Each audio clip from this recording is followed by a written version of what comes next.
Hello everybody, my name is Scott Gallagher down here at the Winter Gardens in Blackpool, here for a very special reason. 2018 celebrates 140 years of this fantastic establishment. We're talking to some of the Winter Gardens old friends, and I'm catching up right now with Mr. Peter Fielding, who performed in the Empress Ballroom right here alongside the Rolling Stones. Firstly, Peter, thank you very much for joining us down here on this beautiful day in Blackpool. Now, take us back, 1964. You were performing with your group, who was called The Executives. The Executives, local lads, and you got asked to perform with the Rolling Stones. Yes, that's true. Yes, that's right. And you were performing locally at the The Empress Ballroom. Empress Ballroom. How old were you, gents, at this time? Roughly 22, 23. So for you guys in that day and age to be asked to perform with the worldwide smash hit Rolling Stones, it must have been huge for you. Yes, it was. Although we were used to working with other people, Yeah. but not quite as big as the Stones, but we were used to working with pro bands, other pro bands, Yeah. top pro bands. And So, what venue were you going to be performing in here at the Winter Gardens? in the Empress Ballroom. Yeah, in the Empress Ballroom. Yes. Was it in there, was it? That's right. Absolutely Yeah. superb. And how many people was the ballroom holding at that time? Oh, I don't know the capacity of the Empress Ballroom, but there must have been 2,000 people, maybe. Wow. Yeah, Wow. could well be. Yeah. And you'd yeah. experienced that obviously on a nightly basis, performing a residency here, and then obviously welcoming the Rolling Stones. It was just going to add to the atmosphere, I would guess. That's right. That's right. Yeah. Excellent news. Now it didn't all go according to plan, did it, Peter? On the evening, tell us about, in your own words, what happened that night. Right. Well, we were on first, obviously, like the sport band does, and we went on. It was rather latish, I think, when the start of the concert, the show, and we were supposed to do 2 spots, but all being well, we went on. Yeah. First spot. And we did about 4 or 5 numbers. I've got to think about this, it's a long time ago. And we're playing away, seeing the odd pennies dropping on the floor, coins. Oh no. And so, carry on, we'll carry on. Yeah. I looked at our band leader, the keyboard player, Reg, and said, well, come on, keep going. Something going to happen here, perhaps, And these coins are from people obviously in the crowd. In the crowd. So there's all bits of paper and all sorts of things started to build up. So then they started to chant, "We want the Stones. We want the Stones." And this was no disrespect to you performing. No, this was just no. because they were ready for the Rolling Stones. No, we've never been insulted on stage before. So... Anyway, it was just a sheer, yeah, absolutely, and they were rather inebriated. It was later on in the evening, the people were, obviously they've had having a good time. Yeah. And so we hastily, said, yeah, thank you very much, whoever, alligators and crocodiles, ladies and gentlemen, thank you. And we cleared off. Yeah. And then the MC, I can't think who that was now, came on and said, "You've been waiting for them. Here they are, the guys." And they came in through the back door of the stage. Oh, wow. And the Stones, Brian Jones and all, and so they came on, and there's all the crowd were there was a buzz coming from the crowd. Yeah. And they started off with a song called, I remember this, "Oh Mona." It was a Bo Diddley number. They were big fans, so we liked him as well. What was the noise like when they came out onto stage? Was it like something that you'd never heard before? It built when they all came on. Gradually, it built up into Crescendo. Yeah, crescendo. Yeah. And then what happened after they started playing? How many songs did they get out before it really started to get? I think it was only about 2. Really?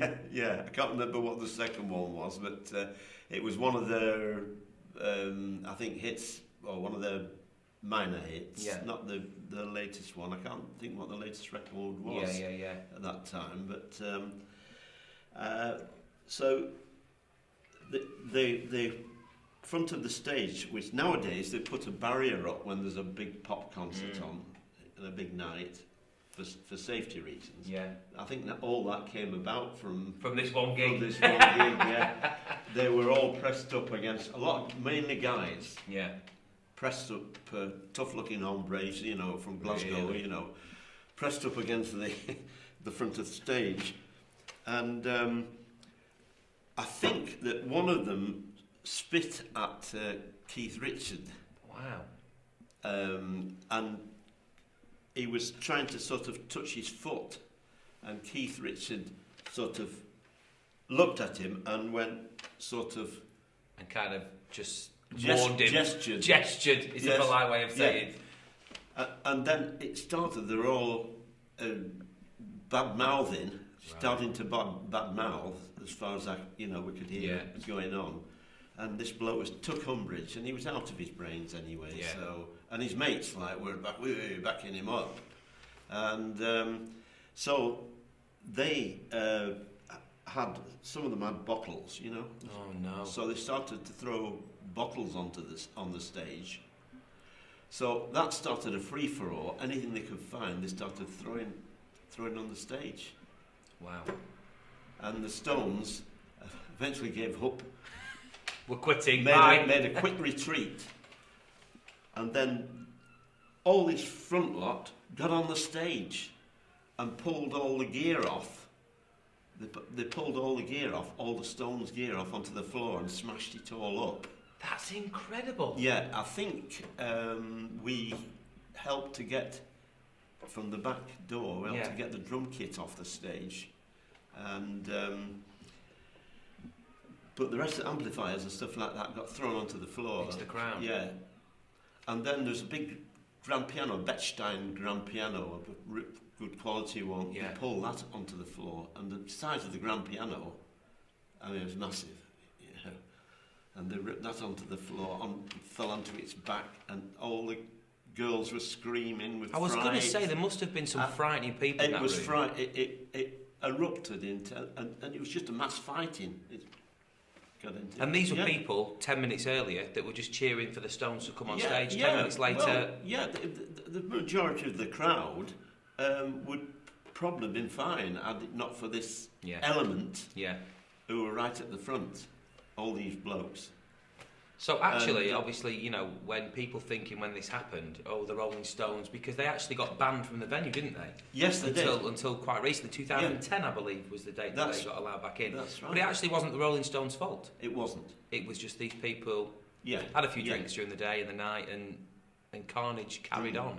Yeah, Keith wasn't taking any, do I say, rubbish off any shit off them, And I think he just gestured, I'll give over, That's fair enough, yeah. And so that was it, more or less. So we grabbed what gear of ours we could, and some of ours got smashed up as well. Yeah. And we made a beeline up the back stairs and up on the top galleries and to an escape route to get away. Really? Because it was that dangerous. They were full on these blokes. Yeah. They killed nearly, They were killed. It's a wonder nobody was killed. How long did this carry on for on the evening? It was about 2 or 3 hours before the security people here and police could disperse them. Yeah. And just ask everything to calm down. Oh yeah, it was a hell of a night. It's a heck of a memory for you, that obviously with the Rolling Stones and the riot, and but obviously you've mentioned that you were residency here at the Empress Ballroom as well. Yes, that's right. Just tell us quickly some of the fond memories that you had, because obviously we're celebrating 140 years of this beautiful building. Yes, sure. What was it like in that day and age, in the 60s, to be a resident band here at the Winter Gardens in Blackpool? Oh, it was absolutely great. We loved it. There was the Ken Turner Orchestra. Yeah. Some of the members are still with us, around, who I know are friends of mine. That's brilliant. Become friends of mine. And what used to happen, they used to go on and do a set, and then they'd play us on. We had a signature tune to come on, and we'd come on, plug in. Yeah. As the last notes of them died away, we started up with no announcement, and then we played them back on the same way. We played their openings. I find that fascinating. Yeah. So non-stop. It doesn't happen today. No, it doesn't. Like it no, doesn't. no. Yeah. And it was all coordinated, so it was non-stop completely. But it was very enjoyable, and the people, we had no trouble at all. Yeah. I always say It was quite an honour to play. Yeah. I was yeah. going to say, I always say, as a performer myself now in Blackpool, I always say that I would have loved, you know, I see old videos, old footage of people really enjoying themselves and going to all the venues around Blackpool, night in, night out, so busy, and just people really enjoying themselves. And I wish that I'd have been around then to actually perform, because it looked like it was just fantastic. Yeah, it was. Peter, thank you so much for coming to join us and giving us your memories of this beautiful building. Yes. Thank you very much. Yeah. Onwards and upwards, let's go and have a riot and a drink. No problem, that's it. Yeah, great stuff, yeah.